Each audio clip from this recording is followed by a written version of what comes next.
Just like to offer a big shout out to Touchdown Digital, the sponsor of this week's video. Well, hello everybody, Glenn Samuel here. Thanks for joining me here at Sniper Photography. Do you edit your images? Do you shoot in RAW? Well, then I suggest you probably are, or would think that you're editing your images. Or do you shoot in JPEG? It's an interesting question. This subject I talk about quite often at when I'm guest speaker, or when I'm a guest speaker at various camera clubs throughout New South Wales. And the majority of people shoot in JPEG, and I get that, I understand that, but I think if you're true to your photography, you really should be shooting in RAW. And when you shoot in RAW, well, you're compelled to edit your images. Now, I grew up with 35mm film, and there was no editing process. There was no Lightroom, Photoshop. We didn't even have computers. And basically what that taught me is that I had to get it right in camera, because you'd take your photographs and then you'd send your film away to be processed. And if you made a mistake with your exposure, especially your exposure, there was no turning back. If you blew the sky out, you blew the sky out. If you had too many darks, you had too many darks. So learning that way, totally manual by the way as well, is really what, that's how I learned photography. But the question I often get asked is, do you edit your images? And that's usually from other photographers or people interested in photography. But then there's the question from people that aren't interested in photography, and they say, is that photoshopped? So editing images, I think, is important. Shooting in RAW naturally is important. You shoot in RAW, you're forced basically to edit your images. Now, I know there's plenty of people out there that are absolutely brilliant with Lightroom and Photoshop, and that's okay too. And there's also a lot of people out there that don't edit as much, and I fall into that category. I've always said that you've got to try and get as much right in the camera as possible. I have this saying in my workshops that we do 90% of the work in camera and 10% on or in the computer with the editing software. Now, when I edit my images, I spend less than probably 5 to 8 minutes per image. If I have to spend any more than 10 minutes on one of my images, the image is a failure, and I will delete it, or I'll reshoot that scene, and I'll go back out there and re-photograph that scene until I get it right, or just about right. Now, in Lightroom, I use a couple of sliders, but I don't go 80 and 90 to 100% on the slider scale. I'm flat out getting 10 to 15, maybe 20% on the sliding scale in Lightroom. I might adjust the contrast. I might drop the exposure, possibly crop sometimes, but I tend to crop in the camera. The less work you have to do in your editing program, the better your photography will be and the better your photography will become, because I just don't see the point where you go out and spend all this money and time taking photographs, and then you spend as much time on the computer in Lightroom or Photoshop or whatever editing software you use to create an image that really isn't true to what the actual scene was. Now, I know photography is a very subjective thing, and what one person likes another person doesn't. I get it, I understand that. But I've been doing this a bloody long time, and the amount of people that say to me in the workshops and out and about that they really should spend more time editing their images, I say, why is that? I ask the question, why do you need to spend more time editing your images? Well, I know the answer before I ask the question. The pure fact of the matter is they probably haven't got it right out in the field. The idea is to get it right almost as best you can out there in the field when you press that shutter button, because when you transport your images or transfer your images into Lightroom, you don't want to be spending hours editing your images. I mean, if you need to spend hours editing an image, possibly that image was never going to be any good in the first place. The only real heavy editing that I would do or currently do is when I'm converting colour to black and white.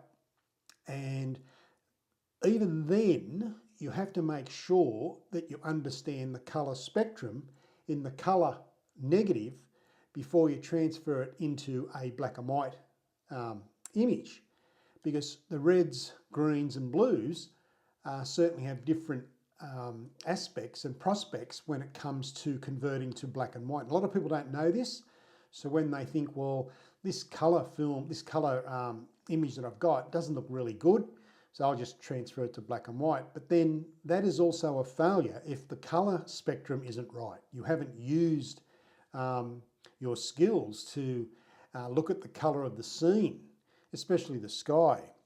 So that's really the only heavy editing that I do. As I said, I tend to get it right in camera, and I'm not perfect by no means. I do make mistakes, but I find that I'd rather be out shooting and trying to create and make a photograph than instead of sitting in front of a computer right here at this desk on this computer trying to edit images or trying to make them something that really isn't what I actually seen when I was out there. It's very easy to pick a photograph that's been manipulated that heavily that it just becomes a lie, to be quite honest. Now, I know that this subject can cause grief amongst a lot of people, but stop and think before you actually press that shutter button. The idea is to, as I said throughout this video, try and get it right in camera. You can mess up your little bit of exposure, that's okay, and you can fix that in Lightroom, but isn't it better to get it right in the field? Isn't that how photography should be, really, when you think about it? Because I've just told you what I did before Lightroom and Photoshop ever turned up. You know, I had to really hone my skills, and you'll find that photographers that have been in this thing for so long, that learnt with 35mm film or even 120 film, that they learnt properly, because you had to get it right. There was no coming back. There was no easy fix. So I know there's people out there that are very good on the computer with Lightroom and Photoshop. I can do it too, but I prefer to get it done in the field. And when you see one of my images, which you have seen on in this channel before, plus on social media and website, very little editing has taken place, because I'm a bit of a perfectionist when it comes to actually the craft of this, of making the photograph and trying to get it right in camera, and only doing a slight edit, less than 5 minutes to be quite honest, on any image that I want to edit that I've taken. I don't use what we call filters or anything like that, or blends or anything in Lightroom Photoshop. I prefer to use filters out in the field to control my exposure. If I'm in a high dynamic range scene, I'll use a soft grad and bring that sky down. And I know you can do that in Lightroom. You can add the gradient filter in Lightroom, but really, once again, is that photography? I know it's part of it. I'm not saying that it's not, but I prefer to use glass filters out in the field. That way I get a true representation of exactly how that image is going to look. Where if you don't do that and you go into Lightroom, you're trying to fix something that could have been fixed at the point of capture. And that's the thing. Remember those words, at the point of capture. So, and this is what I teach. I teach this to students and people that come out with me, or I do one-to-one classes. It's the point of capture that you must try and get right. Everything in that, at the time you set up your image and you press that shutter button, at the time of capture, that you've got it almost spot on. For me, mentally, I still think I'm shooting with film, not digital.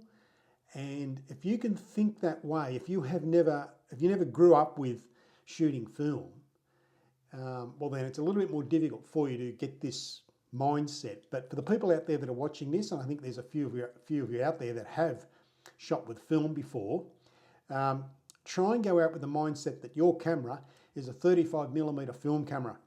And if you do that and you concentrate exclusively on those thoughts, I can guarantee you'll be doing less editing, okay?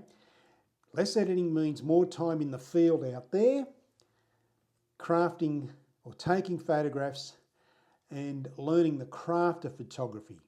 And yes, as I said before, I know that editing is process of our photography now because it's available and we shoot in digital and we can capture more information in our files. And that's why we shoot in RAW. You shoot in RAW, you've got to edit your photographs. But the thing is, if you're shooting in RAW, you edit your photographs, but even then, it's better to get it right in camera, out in the field as much as you can. Control your exposure. Think about the light. If the light's not right, work with what you've got.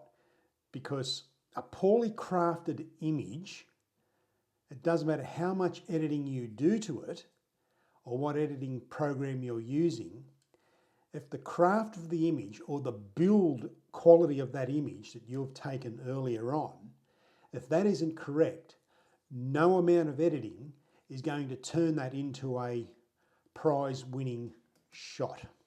It's as simple as that. So, great subject. I'd like to know what you think about this. How much do you edit your images? Do you edit them a lot? Or do you just tweak them like I do?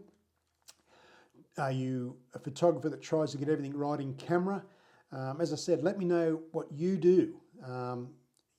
And tell me, do you try and get it right in camera?